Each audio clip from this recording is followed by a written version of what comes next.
Selamat datang kembali. Hari ini kita langsung menyelami materi yang Anda bagikan. Buku karya Peter Georgescu, The Source of Success. Betul, dan lebih spesifiknya lagi, kita akan bongkar bab 4, kompetensi, perangkat esensial.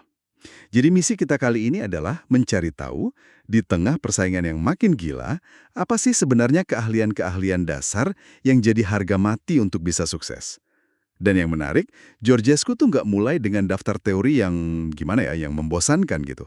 Dia justru membuka bab ini dengan sebuah cerita dari pengalamannya sendiri. Sebuah cerita yang terus terang cukup menegangkan. Iya kan? Dan anehnya, ini semua tentang ayam goreng.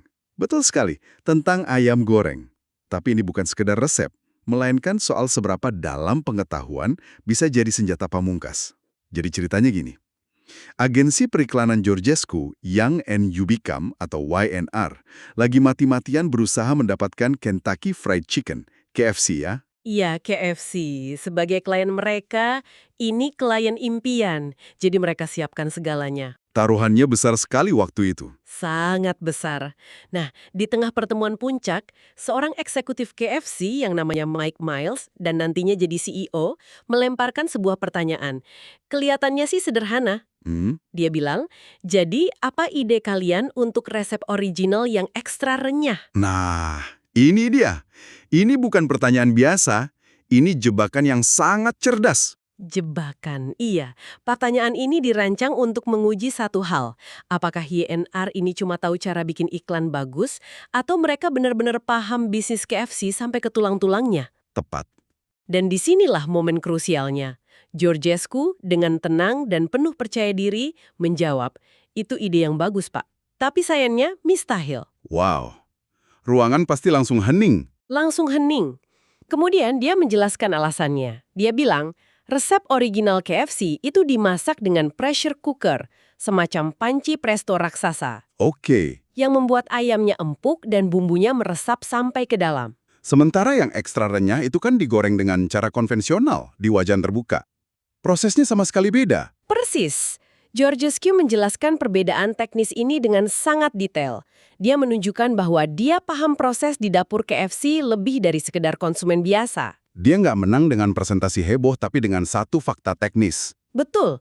Dan pengetahuan mendalam itulah yang akhirnya membuat KFC luluh dan memilih YNR. Dan yang perlu digarisbawahi di sini, dia nggak sedang pamer. Dia menunjukkan bahwa agensinya tuh peduli. Cukup peduli untuk memahami bisnis klien mereka sampai ke tingkat molekuler. Rasa hormat yang ditunjukkan lewat pengetahuan itu, wah, itu tak ternilai harganya. Kisah KFC itu luar biasa. Jadi, inti dari cerita ini jelas bukan soal ayam, kan? Ini adalah ilustrasi sempurna dari apa yang Georgescu sebut sebagai kompetensi tingkat pertama.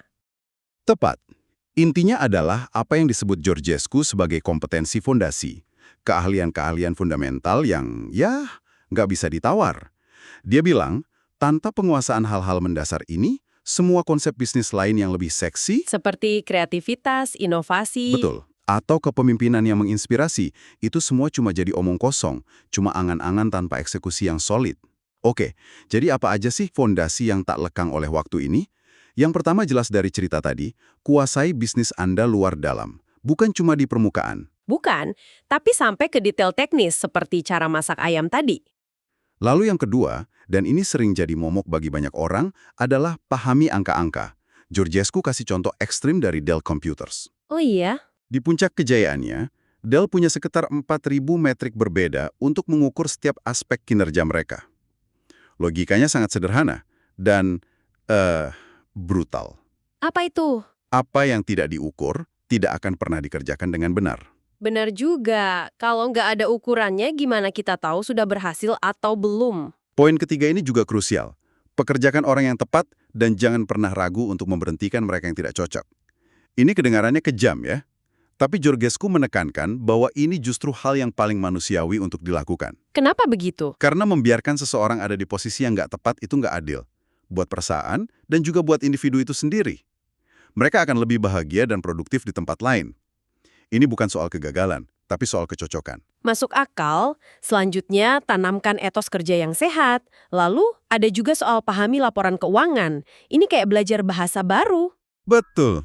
Kalau Anda nggak bisa membaca cerita di balik angka-angka neraca atau laporan laba rugi, Anda ya buta terhadap kesehatan bisnis Anda sendiri. Dan yang terakhir, ini seni keseimbangan. Dengarkan dengan saksama, tapi bertindaklah dengan tegas. Kerendahan hati untuk mendengar, tapi juga keberanian untuk bertindak. Nah, setelah Georgescu membangun fondasi yang kokoh ini, dia kemudian melakukan sebuah belokan yang sangat tajam. Dia bilang menguasai semua keahlian klasik tadi itu bagus, tapi di dunia modern itu aja nggak cukup. Bahkan bisa berbahaya kalau fokusnya salah. Nah, itu dia. Ini adalah argumen utamanya di bab ini. Dia bilang, semua kompetensi tadi, paham angka, rekrutmen, efisiensi, itu secara tradisional digunakan untuk melihat ke dalam perusahaan. Tujuannya efisiensi internal. Iya, untuk membuat mesin perusahaan berjalan sehalus mungkin. Tapi Georgescu bilang, Anda harus memutar semua keahlian itu 90 derajat. Sehingga fokusnya menghadap keluar. Menghadap ke konsumen. Kenapa pergeseran ini begitu penting? Apa yang berubah di dunia bisnis? Karena lanskapnya berubah total. Dia menyebutnya ekonomi kelebihan pasokan. Dulu, katakanlah 50 tahun yang lalu, siapa yang menang? Perusahaan yang bisa produksi paling cepat dan paling murah. Karena permintaan lebih besar dari pasokan. Tepat. Efisiensi internal adalah raja. Sekarang, konsumen punya pilihan tak terbatas untuk hampir semua hal. Efisiensi Anda di belakang layar itu nggak lagi jadi pembeda utama di mata mereka. Jadi, yang membedakan sekarang adalah seberapa baik kita memahami dan melayani konsumen itu sendiri. Georgescu memakai Procter & Gamble, P&G, sebagai contoh kasus yang kuat banget. Betul. P&G ini kan raksasa yang tak terkalahkan. Mereka jagonya kompetensi klasik, master efisiensi internal. Tapi menurut Georgescu, mereka jadi korban dari kesuksesan mereka sendiri. Mereka jadi terlalu percaya diri, sedikit arogan mungkin ya.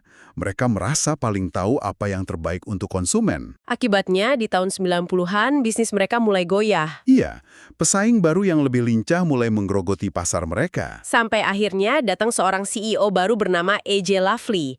Dia datang dengan filosofi yang pada saat itu terdengar radikal di P&G. Filosofinya cuma 3 kata. Konsumen adalah bos. Tepat, sederhana, tapi dampaknya luar biasa. Lafley secara paksa memutar fokus seluruh perusahaan raksasa itu keluar. Dia memperkenalkan konsep 2 momen kebenaran. Momen pertama itu saat konsumen berdiri di depan rak supermarket, dihadapkan puluhan merek sabun cuci, dan mereka memutuskan untuk mengambil Tide. Apa yang bikin mereka melakukan itu? Dan momen kebenaran kedua. Momen kedua terjadi di rumah. Saat konsumen itu pakai Tide dan berpikir, wow, ini beneran bersih, saya bakal beli ini lagi. Seluruh strategi P&G di bawah Lafley dirancang untuk memenangkan 2 momen krusial itu. Dan ini bukan cuma slogan ya, mereka benar-benar mengubah cara kerja. Contohnya situs pampers.com. Ah, iya. Itu contoh yang bagus. P&G nggak bikin situs itu buat jualan popok. Sebaliknya, mereka membangunnya sebagai pusat informasi, komunitas, dan dukungan untuk para ibu muda. Mereka memberikan nilai di luar produk fisik. Itu contoh nyata dari memutar kompetensi 90 derajat. Menggunakan sumber daya perusahaan untuk membangun hubungan dengan konsumen, bukan hanya untuk mendorong penjualan. Oke, jadi kalau fokusnya sudah bergeser total ke konsumen, berarti alat-alat lama yang fokus ke efisiensi internal itu nggak cukup lagi kan? Nggak cukup. Rasanya seperti bawa peta lama ke wilayah yang baru. Lalu apa kompas barunya menurut Georgescu? Kompas barunya adalah 1 kata, diferensiasi. Di dunia yang penuh sesak, di mana semua produk mulai terasa sama, satu-satunya cara untuk sukses adalah dengan menjadi berbeda secara signifikan. Dan senjatanya untuk itu, Senjata paling ampuhnya, menurut Georgescu, adalah membangun merek atau brand. ini poin yang penting banget. Definisi merek menurut dia bukan sekedar logo atau nama yang keren kan? Bukan sama sekali. Dia melihat merek sebagai sebuah kontrak tak terlihat antara sebuah produk dengan konsumennya, sebuah janji. Janji akan kualitas, nilai, dan pengalaman yang konsisten setiap saat. Persis. Dan agar konsep ini nggak cuma jadi perasaan, agensi Georgescu, YNR, mengembangkan alat ukur canggih bernama Brand Asset Valuator atau BAV. Ini salah satu take-away paling praktis dari bab ini loh. Oke, BAV. Alat ini memecah kesehatan merek jadi 4 pilar.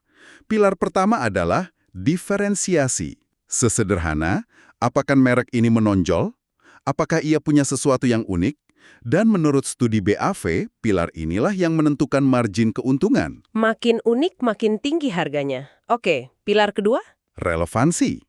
Oke, merek Anda mungkin unik, tapi apakah itu penting bagi konsumen? Apakah itu menjawab kebutuhan mereka? Relevansi ini menentukan ukuran pasar Anda. Ketiga, ada penghargaan atau esteem. Apakah merek ini dihormati, dianggap berkualitas? Dan yang terakhir, pilar keempat adalah pengetahuan atau knowledge. Seberapa dalam konsumen paham apa yang ditawarkan oleh merek ini? Oke, 4 pilar. Nah, yang paling menarik bukan cuma 4 pilar itu sendiri, tapi hubungan dinamis di antara mereka. Terutama antara dua yang pertama, diferensiasi dan relevansi. Hubungannya gimana? BAV menemukan pola yang sangat kuat. Merek yang sehat dan sedang tumbuh itu biasanya punya tingkat diferensiasi yang lebih tinggi dari tingkat relevansinya. Keunikannya menarik orang untuk mencoba. Betul.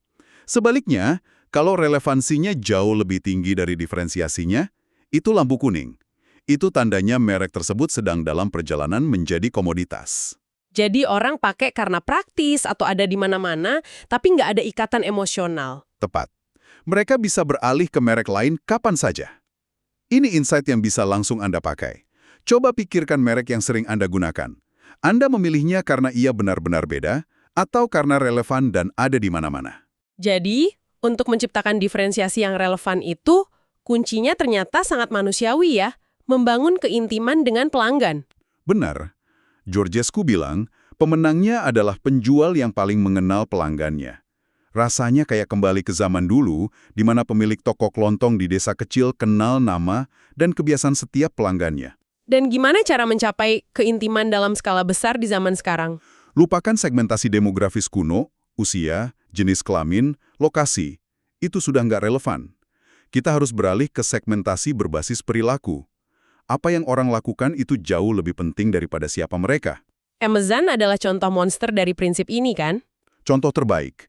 Buku ini mengutip survei New York Times yang menemukan bahwa harga murah saja nggak menciptakan loyalitas jangka panjang. Tapi anehnya, skor kepuasan pelanggan Amazon sangat tinggi. Kenapa? Karena mereka pada dasarnya membangun buku harian untuk setiap pelanggan. Analogi itu pas sekali. Setiap kali Anda belanja, mengklik, atau bahkan sekedar melihat-lihat produk, mereka seperti mencatatnya. Oh, dia suka buku fiksi ilmiah. Dia baru beli saringan kopi. Iya, saat Anda kembali ke situs mereka, Amazon seolah-olah membuka kembali buku harian itu dan bilang, "Hey, karena kamu suka X, mungkin kamu juga suka Y." Itulah yang bikin pengalaman belanja terasa sangat personal. Mereka menciptakan apa yang disebut lingkaran informasi tertutup. Setiap interaksi membuat mereka lebih pintar tentang Anda. Dan semua ini membangun merek yang kuat, menciptakan diferensiasi, membangun keintiman, semuanya bermuara pada satu tujuan akhir. Tujuannya bukan sekedar mengejar omset. Bukan sekedar pendapatan, tapi pendapatan yang menguntungkan atau profitable revenue. Benar. Siapapun bisa naikin omset dengan banting harga. Tapi itu nggak sehat. Pendapatan yang menguntungkan hanya datang dari inovasi yang begitu bernilai, sehingga pelanggan merasa layak untuk membayarnya. Mereka membayar untuk nilai tambah, bukan cuma untuk barangnya. Jadi kalau kita tarik benang merahnya, bab 4 ini seperti sebuah peta jalan ya. Dimulai dari fondasi yang nggak bisa ditawar. Kuasai bisnis Anda sampai ke akar-akarnya. Seperti Georgescu yang tahu persis cara ayam KFC dimasak. Betul. Kemudian, peta itu menuntut kita melakukan manuver kritis, putar semua fokus itu 90 derajat ke arah pelanggan. Karena di dunia yang serba ada ini, merekalah pusat tata surya bisnis, bukan produk Anda. Dan terakhir, peta itu memberi kita perangkat baru yang esensial, kemampuan membangun merek yang kuat melalui diferensiasi dan menciptakan keintiman sejati dengan pelanggan. Pada akhirnya, pesan utama Georgescu adalah kompetensi itu seperti seorang konduktor orkestra. Dialah yang mengarahkan semua elemen lain, kreativitas, kepemimpinan, nilai-nilai, untuk menghasilkan musik yang harmonis. Tanpa eksekusi yang sempurna, visi semegah apapun hanya akan jadi suara bising yang berantakan. Persis. Celah, melakukan sesuatu dengan benar dan efisien, itu bukan lagi sebuah keunggulan kompetitif. Itu cuma tiket masuk. Iya, cuma tiket masuk untuk bisa ikut bermain. Jadi, saat Anda memikirkan pekerjaan atau industri Anda, coba tanyakan pada diri sendiri. Apa eksekusi tanpa celah yang saat ini sudah dianggap biasa oleh semua orang? Dan yang lebih penting, apa lapisan diferensiasi berikutnya yang mungkin belum terpikirkan oleh siapapun.